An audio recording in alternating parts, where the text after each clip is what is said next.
Item Number SCP-136. Object Class Euclid. Special Containment Procedures. No extraordinary containment procedures are necessary. SCP-136 is to be kept in a standard 10 meter by 10 meter by 10 meter concrete containment room.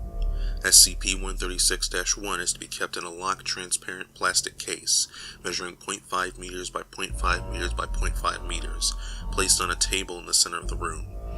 Video surveillance is unnecessary when SCP-136 is not being actively examined. As of Incident I-136-C, only Class D personnel may enter the SCP-136 containment chamber more than once in any 30-day period without special authorization from Director. SCP-136 has no effect on non-humans. SCP-136 describes two phenomena. SCP-136-1 is a variable appearance, but generally manifests as a crude clay, wood, metal, or cloth doll, usually identifiable as female, and usually between 10 and 30 centimeters in length. The doll appears male in approximately 10% of viewings. SCP-136-1 has no unusual properties that can be measured empirically. Mass spectrometry of samples taken from the doll return typical results for its present material. When the doll is damaged to the extent where it no longer appears human, usually upon removal of the head or all limbs, it vanishes completely and reappears in a new configuration within a 1 meter radius. Testing of complete vaporization is pending. SCP-136-2 manifests only when SCP-136-1 is viewed for approximately 20 minutes, though, like SCP-136-1, it has a somewhat variable form. The first indication of SCP-136-2's presence is the sound of laughter of a gender corresponding to the appearance of SCP-136-1. Personnel who hear the laughter report it as creepy or sounding scary. The laughter lasts an interval of anywhere from 5 seconds to 2 minutes, after which is a period of silence, usually about 5 minutes. After the period of silence, SCP-136-2 appears along with the abrupt disappearance of SCP-136-1. SCP-136-2 is an incorporeal nude or partially nude figure corresponding to the gender of SCP-136-1. SCP-136-2, ranging in size from 1.9 to 2.1 meters, is always posed in a provocative manner and moves through the air at a slow walking pace, 0.2 meters per second, toward the subjects. If more than one subject is present, each will see the form as moving towards him or herself.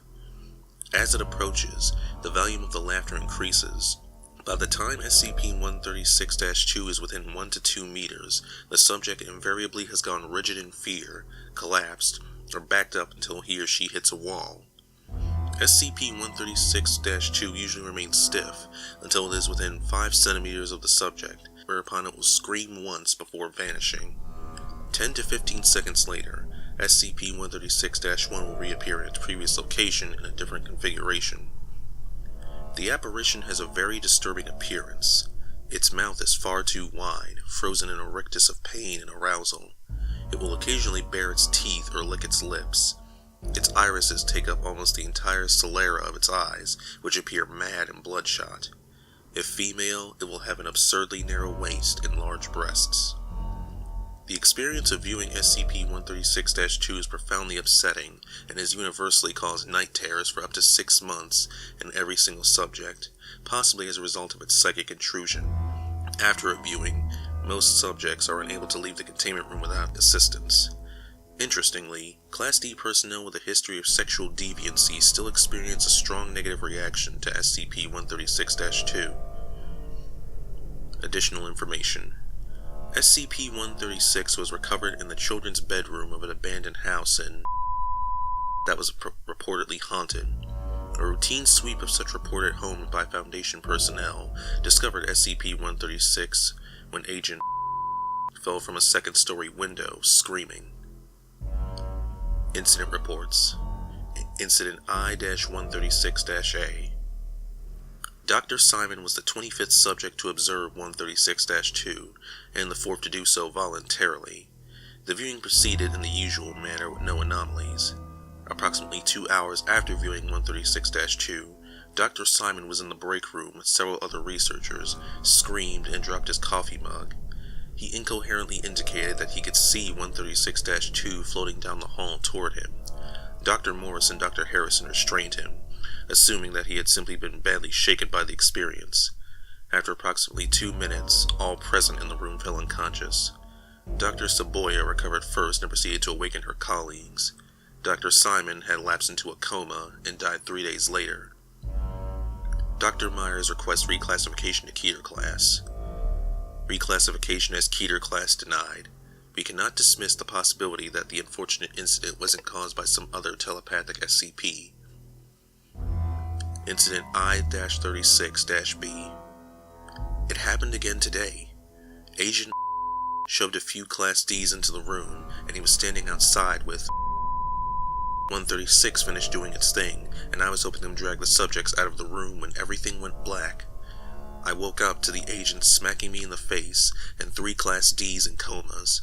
This thing is killing people. We haven't learned anything new from it in 10 years, and we can't use it. I request that we find a way to terminate 136. Maybe get a psychic SCP in here with it. It's not like burning it will do anything. Dr. Myers. Request for termination denied. 136 is proving useful for enhanced interrogation. Incident I-136-C. This is out of control now. You saw what happened. Hell, everyone in 1,000 yards will never forget.